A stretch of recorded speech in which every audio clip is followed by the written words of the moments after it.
বিকেলবেলা আমরা কলকাতা ফিরে যাচ্ছি। এখন সকালবেলা চলে এসেছি আমার বাড়ির কাছের যে বাজারটা রয়েছে সেখানে একটু কেনাকাটা করতে।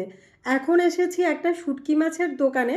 উনার কাছে কিন্তু প্রচুর শুটকি মাছের ভ্যারাইটি ছিল। কলকাতায় অনেকেই শুটকি মাছ খেতে ভালোবাসে, তাই আত্মীয় বন্ধুদের জন্য কিছুটা শুটকি মাছ আমি কিনে নিয়ে যাচ্ছি। তো দেখেই বুঝতে পারছো, প্রায় 2-2.5 কেজি মতো কিন্তু শুটকি মাছ নিয়েছিলাম। দেখো কত বড় বড় প্যাকেটে আমি শুটকি মাছ নিয়েছি। তো যাই হোক, শুটকি মাছ কেনার পরে এখন চলে এসেছি সবজি বাজারে। আগরতলার যে আমার বাড়ির কাছের বাজারটা, এটা কিন্তু সেই বাজার, এটার নাম হচ্ছে জিবি বাজার।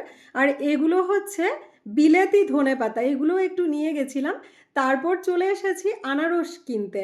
আমি 12টা আনারস নিয়ে এসেছিলাম। তো সব কিছু নিয়ে এখন আমি বাড়ি চলে এসেছি। আর বিকেলবেলা এখন সবাইকে বিদায় জানিয়ে বাড়ি থেকে চলে যাচ্ছি। এখানে আমার বৌদি, আমার জ্যাঠতুতো দাদার মেয়েরা সবাই ছিল। তো সবাই সি অফ করলো আমাদেরকে। আমাদের বাড়ি থেকে এয়ারপোর্টে আসতে মাত্র 15 থেকে 20 মিনিট সময় লাগে। আমরা কিন্তু এয়ারপোর্টে পৌঁছে গেছি। আর আগরতলা এয়ারপোর্টটা এখন ইন্টারন্যাশনাল এয়ারপোর্ট হয়ে গেছে। আগে কিন্তু নর্মাল এয়ারপোর্টই ছিল এটা।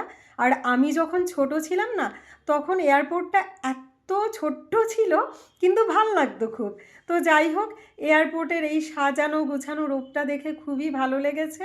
আমরা অনেকটাই আগে চলে এসেছিলাম। ডিসপ্লে বোর্ডে আমাদের ফ্লাইটের টাইম দেখাচ্ছিল। অনেকক্ষণ বসে বসে কি করব, একটা কফি খেয়ে নিলাম। তারপর উঠে গেলাম এখন ফ্লাইটে। রাতের ফ্লাইট ছিল, বাইরে কিছুই দেখা যাচ্ছিল না, লাইট ছাড়া। তো এখন কিন্তু কলকাতা এয়ারপোর্টে পৌঁছে গেছি।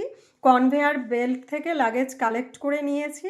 আর যথারীতি এখন চলে যাচ্ছি বাড়ির পথে। তো চলো, আজকের মতো টাটা।